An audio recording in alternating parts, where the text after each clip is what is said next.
নির্বাচন পরবর্তী পরিস্থিতিতে আমরা দেখতে পাচ্ছি দেশের আইন শৃঙ্খলার চরম অবনতি ঘটেছে। নির্বাচনের দিন থেকেই স্বাধীন ভোটাধিকার প্রয়োগের কারণে দেশের বেশ কিছু স্থানে নারীরা পাশবিকতার শিকার হয়েছেন।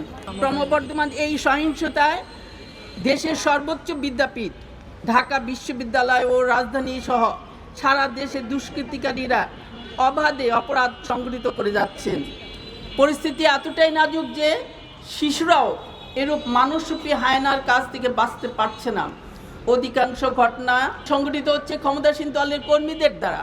সোশ্যাল মিডিয়ায় আমরা নারী ও শিশু নির্যাতনের ঘটনার পর দেখি আইনশৃঙ্খলা বাহিনী তাদের তৎপরতা শুরু করে।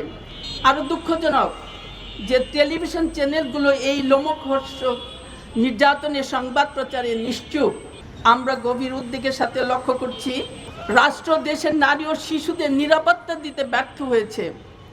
আমরা বাংলাদেশ জামাতে ইসলামী মহিলা বিভাগ এসব ঘটনার তীব্র নিন্দা জানাই।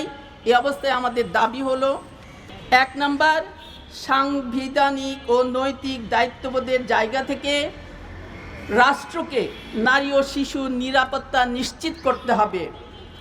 2, অপরাধীদের দ্রুত গ্রেপ্তার করে দৃষ্টান্তমূলক শাস্তি নিশ্চিত করতে হবে। 3, রাজনৈতিক পরিচয়ের জের ধরে দুর্বৃত্তের তাণ্ডব কোনোভাবেই প্রশ্রয় দেওয়া যাবে না। 4, এ ধরনের বর্বরতাকে রুখতে রাষ্ট্রকে বিচারহীন সংস্কৃতি বন্ধ করতে হবে। 5, আমরা চাই নিরপেক্ষ তদন্ত, স্বচ্ছ বিচার প্রক্রিয়া। 6, প্রতিটি মা বোন ও শিশুর নিরাপদ জীবন নিশ্চিত করতে প্রশাসনকে দ্রুত ও কার্যকর পদক্ষেপ নিতে হবে। 7, গ্রেপ্তারকৃত অপরাধীদের দ্রুত বিচার ট্রাইব্যুনালে সর্বোচ্চ শাস্তি নিশ্চিত করতে হবে। 8, যে প্রভাবশালী চক্র অপরাধীদের রক্ষা করার চেষ্টা করেছেন তাদের বিরুদ্ধে অবিলম্বে ব্যবস্থা নিতে হবে। 9, মামলা নিতে পুলিশের গড়িমসি তদন্ত করে দায়ী কর্মকর্তাদের বিরুদ্ধে বিভাগীয় ব্যবস্থা নিতে হবে।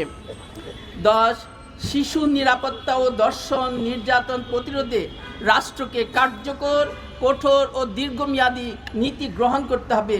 আসুন মানবতা ও ন্যায়ের পক্ষে ঐক্যবদ্ধ হয়ে আমরা অন্যায়ের বিরুদ্ধে সোচ্চার হই। সবাইকে ধন্যবাদ জানিয়ে শেষ করছি। আসসালামু আলাইকুম রহমতুল্লাহ।